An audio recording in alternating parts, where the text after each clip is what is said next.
Кыргызстандын энергетика тармагында сери кардинал аткан Дастан трансулуттук корпорациясынын жетекчиси Алексей Ширшов 10 майда УКМК тарабынан кармалган. Анын башкаруу чарасы Бишкектин 1 май райондук соту тарабынан каралып, 26 майга чейин үй камагына чыгарылган.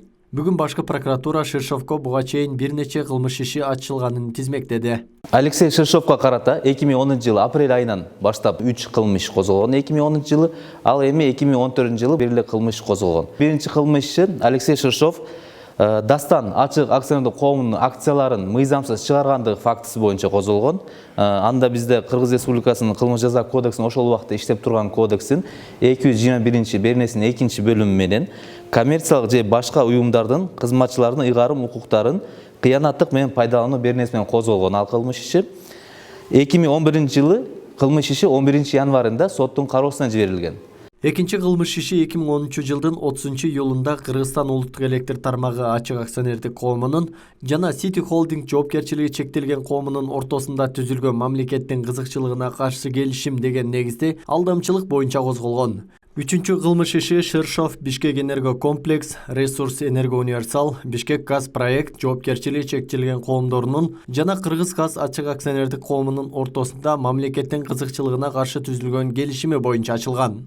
Алдамчылык беренеси ишенип берилген мүлктү ыйгарып алуу, финансылык жеңилдиктерди мыйзамсыз берүү же алуу жана Кыргыз Республикасынын кызыкчылыктарына каршы контракт түзүү деген беренелер менен козголуп, ага айбы тагылып, 2010 жылдын 27 сентябрында соттун кароосуна жиберилген. Аталган 3 кылмыш иши Бишкек шаарынын 1 май райондук сот тарабынан бир өндүрүшкө бириктирилип, чогуу каралган.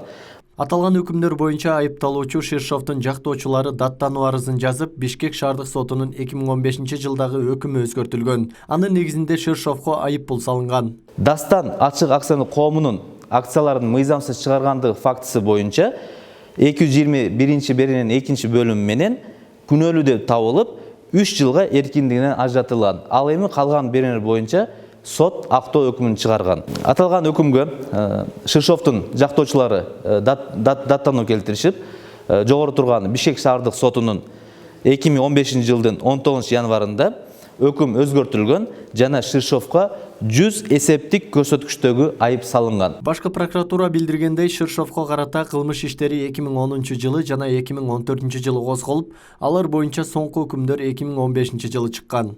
Ширшовго карата кылмыш иштер 2010 жана бир гана кылмыш 2014 жылы козголуп, ал кылмыштер боюнча акыркы өкүмдөр 2015 жылы чыккан. Биринчи 3 кылмыш иши боюнча, ал болсо бир кылмыш иши боюнча 2019 жылы 17 майда күчүнө кирип, ал соттун чечимдери боюнча бардык коюлган чектөөлөр жана бөгөт коюу чаралары Ширшовдон алынып салган. 2010 жылдагы убактылуу өкмөттүн мүчөсү, азыр Кыргызстандын Малайзиядагы элчиси Азимбек Бекназаров бир катар жалпыга маалымдоо каражаттарына маек берип, ага карата учурунда бир нече кылмыш иши козголгонун маалымдаган. Азимбек Анаркулович 2010 жылдан баштап убактылуу өкмөттүн мүчөсү болгон. Андан сырткары сот, прокуратура жана укук коргоо органдарынын координатору кызматын ээлеп турган.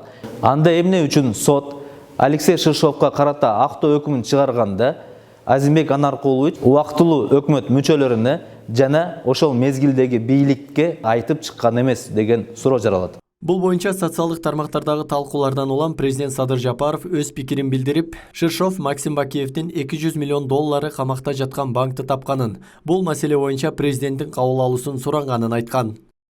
Исхак Туратбеков, Эркин Бакиров, Ош ТВ.